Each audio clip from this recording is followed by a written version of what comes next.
Hello there, bitch. Are you comfortable right now? I doubt it.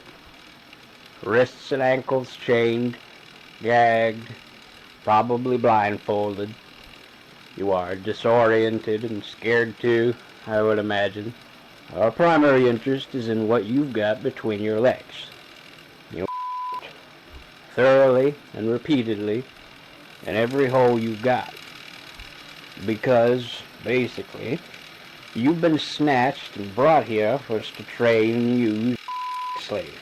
And you're not gonna fucking bit. But I don't rat's ass about that. It's not like you're gonna have any choice about the matter. You've been taken by force, and you're going to be kept and used by force. Este audio era lo primero que escuchaban las víctimas del asesino de la caja de juguetes cuando recobraban el conocimiento luego de ser secuestradas.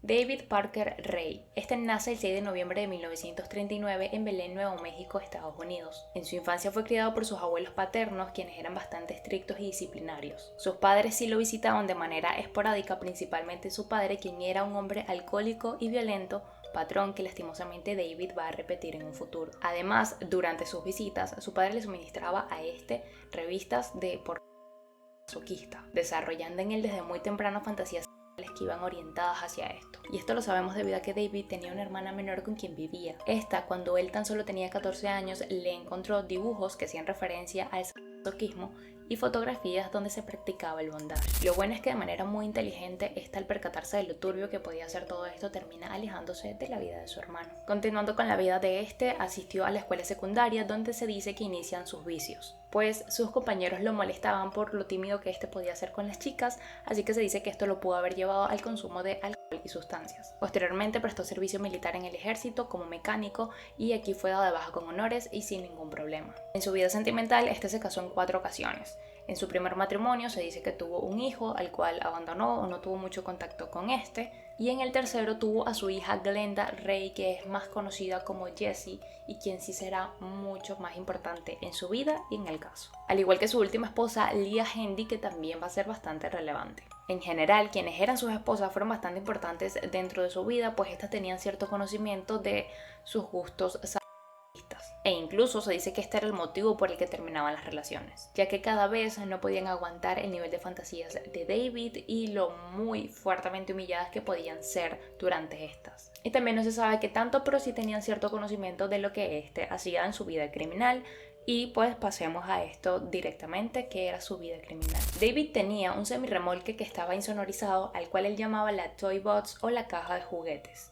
Tenía unos 6 metros de largo y estaba completamente adaptado para la tortura, lo cual incluye que había esposas, cadenas, herramientas quirúrgicas, sierras, cuchillos, sillas de un generador de electricidad para descargas eléctricas, una cámara de gas, un ataúd que estaba forrado en piel, barras separadoras de piernas e incluso grabaciones donde detallaba todo lo que le haría a sus víctimas. Todo lo que les estoy diciendo es incluso un resumen de lo encontrado allí. Es parafernalia para tortura que se estima costó unos $100,000 para la época poder adaptarlo de esta forma. Dándoles un contexto de lo que se encontraba en la caja de juguetes, pues también se pueden dar una idea de lo que pasaba adentro. Y es que David durante décadas, más de 30 años, estuvo torturando y secuestrando a diversas mujeres. ¿Cuántas? No se sabe. La cifra oficial que tiene la policía es de unas 60 mujeres a lo largo de su carrera criminal. Sin embargo, debido a todo lo que se encontró posteriormente, la verdad es que se estima que sean muchísimas más. Sus víctimas generalmente eran mujeres de entre 18 y 25 años vulnerables, es decir, principalmente aquellas que trabajaban en la calle ejerciendo la prostitución, aquellas que hacían autostop o quienes eran conocidas de él o de sus cómplices. Y con sus cómplices me refiero a su hija Jessie y a su esposa Handy, quienes también les llevaban víctimas a este hombre y eran parte de todo esto. Al momento de estar en el remolque, David hacía uso de sus implementos. Lo que hacía era retenerlas durante días o semanas, dependiendo de cuál fuera la víctima, y durante estos iban a ser tratadas con diversos métodos. Por ejemplo, tenía un espejo en el techo sobre una mesa obstétrica donde ataba a sus víctimas de manos y pies, para que pudieran verse mientras realizaba todo esto. El punto es que disfrutaba que éstas miraran mientras él hacía todas sus hazañas. De los actos más fuertes, por lo menos conocido, estaba que este inclinaba una especie de mesa de madera donde inmovilizaba a sus víctimas para hacer que sus perros, es decir, animales, y otros hombres que también de vez en cuando iban a hacer uso de todo esto, de la víctima. No conforme, mientras esto pasaba, hacía reproducir una grabación de audio donde este dejaba su voz para que escucharan las cosas perturbadoras que este tenía para decir cada que sus víctimas recobraban conciencia. Es decir, estas se desmayaban por la brutalidad de lo que sea que estaba pasando y al momento de despertarse por pequeños lapsos o periodos escuchaban las grabaciones que este tenía para reproducirles. Now, you were obviously here against your will. Totally helpless. Don't know where you're at. Don't know what's going to happen to you. You're very scared or very pissed off. What all this amounts to is that you're going to be kept naked and chained up like an animal to be used and abused anytime we want to, any way that we want to. Es decir, había todo tipo de violencia física y además también psicológica.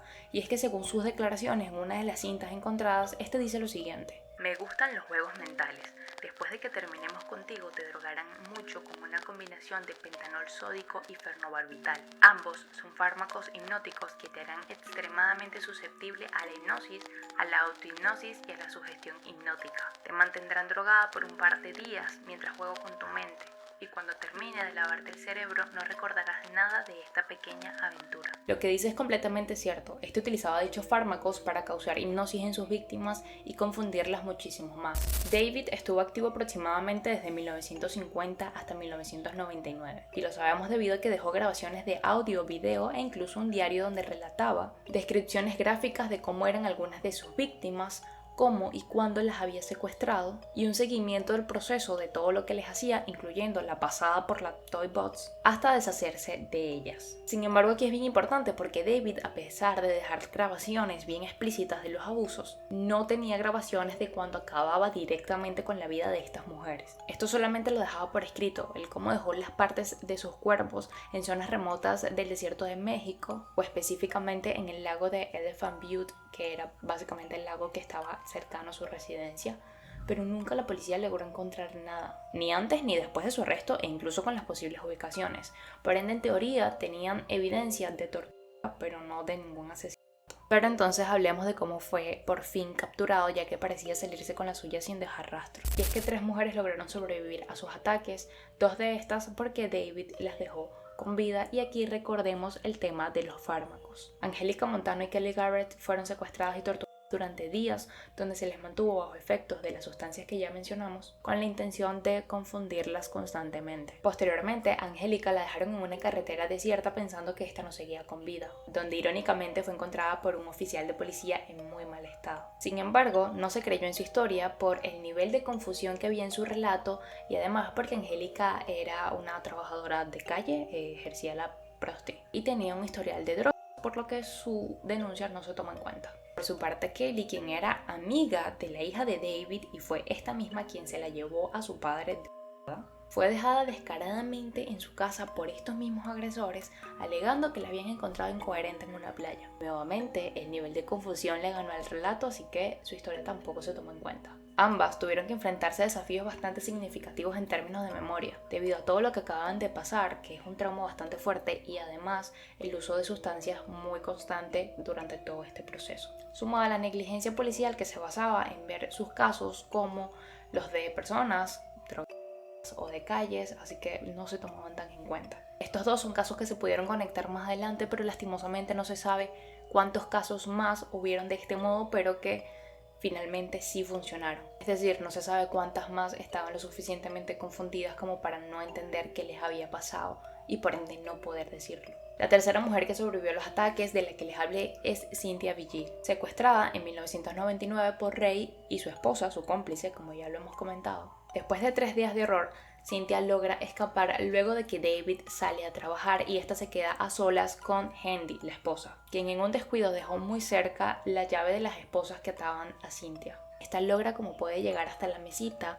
tomar la llave y liberarse. Al Hendy percatarse de esto, inicia un enfrentamiento con ella. En medio de esta discusión, Cynthia extiende su mano a ver qué puede agarrar y encuentra un picahielo, pues se imaginarán que este era el tipo de cosas que habían en ese remolque. Toma el picahielo y se lo clava a Hendy. No le pasó nada, no pasó a mayores, simplemente logra tumbarla un rato, lo cual le dio suficiente tiempo para salir corriendo en busca de ayuda. Estuvo durante un tiempo corriendo debido a que David vivía en un sitio un poquito aislado, como bastante remoto, y se entendería el porqué. Pero sí logra llegar a la casa de un vecino. Esta llegó completamente desnuda, ensangrentada, con moretones, cortaduras, etc. y una cadena de perro atada al cuello. Obviamente en el estado que está, alarma a la persona a la que ésta llega a su propiedad y terminan comunicándose con la policía. Gracias a lo sucedido logran emitir una captura en contra de Hendy y David, quienes en lugar de estar escondiéndose estaban dando vueltas por la carretera buscando nuevamente a su víctima. Su tranquilidad probablemente provenía de que Cynthia era una trabajadora sexual y estos pretendían alegar que todo lo que estaban haciendo ellos lo habían pagado y era completamente consensuado y que ella sabía a lo que iba. Lo peor es que pudieron haberse salido con la suya, si no es porque ya habían 2 casos anteriores que arrojaban como cierto patrón ahora con este, haciendo que la policía y FBI empezaron a tomarse un poco más en serio esto e inician ahora sí una investigación en la que van a su casa y ahí estaba todo. Por fin encuentran el remolque y junto a este estaban todas las evidencias, audios, grabaciones, diarios, herramientas, etc. Y a pesar de que les estoy hablando de muchísima evidencia e incluso las declaraciones de estas 3 mujeres eran bastante, realmente lo que termina de hundir a David es su esposa y los otros cómplices. Y es que, como les digo, había evidencia de tortura más no de asesinato, y los 3 testimonios de las chicas pues servían, pero no de tanto, porque al parecer estas eran catalogadas como testigos no confiables debido a que tenían un abuso de sustancias y aparte pues su trabajo, como era el patrón de David, usualmente eran trabajadoras. Sin embargo, las condenas se lograron debido a que la policía se dirige directamente a Hendy luego de encontrar todo lo del remolque. Sabiendo lo implicada que ésta estaba en todo, termina acusándose y yéndose en contra de David.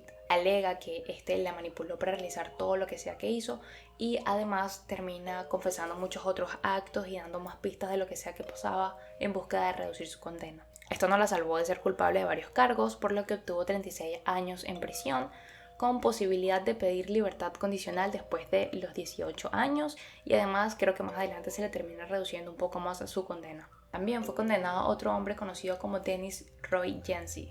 Este fue visto en grabaciones donde también participaba en dichos actos, por ende era un cómplice que obtuvo 15 años de prisión aproximadamente. Dennis no era el único hombre externo que participaba en dichos actos, pero sí al único que se le logró ver la cara.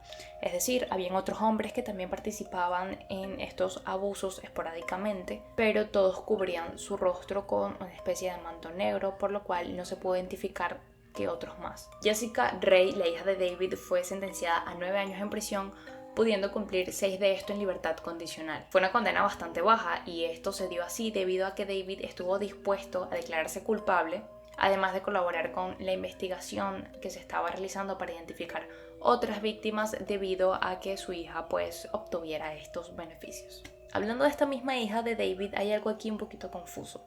Se dice que Jessica en algún momento llegó a denunciar a su padre ante el FBI, acusándolo de vender a mujeres a compradores en México y además de filmar dichos actos que pasaban en la Toy Box para distribuirlos en círculos de pornografía extrema. Pero se dice que el caso no se llevó a investigación mucho más porque era muy raro, difuso y como que no tenía tanto sentido.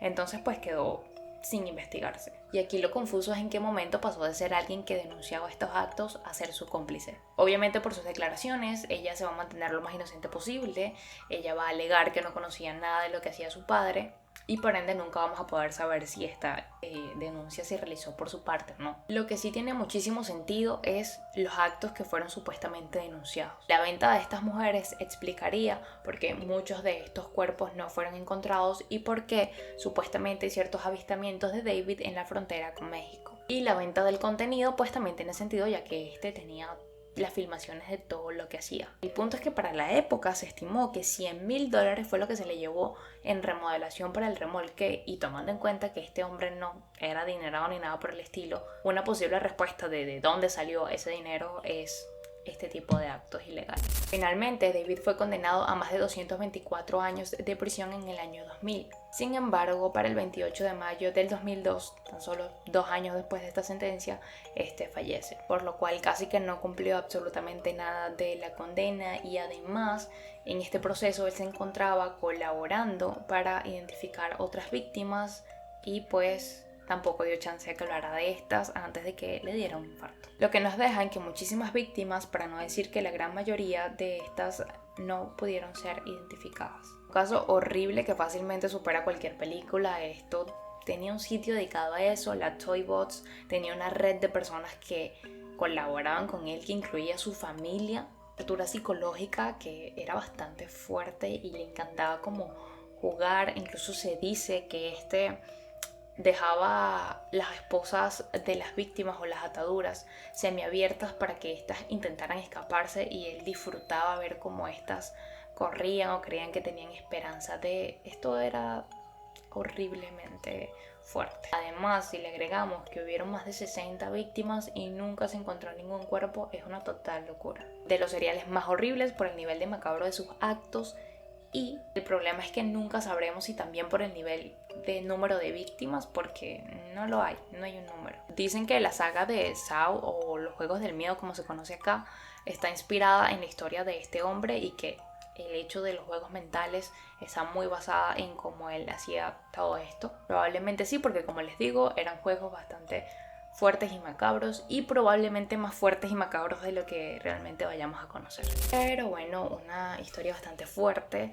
La verdad me costó un poquito leer ciertas descripciones que trato de no poner acá de manera explícita porque sería como mucho. Pero cuéntame a ti qué te parece este tipo de casos. Si te gustó conocerlo, recuerda dejármelo saber acá en comentarios. Si quieres algún video similar también, y recuerda suscribirte para más contenido.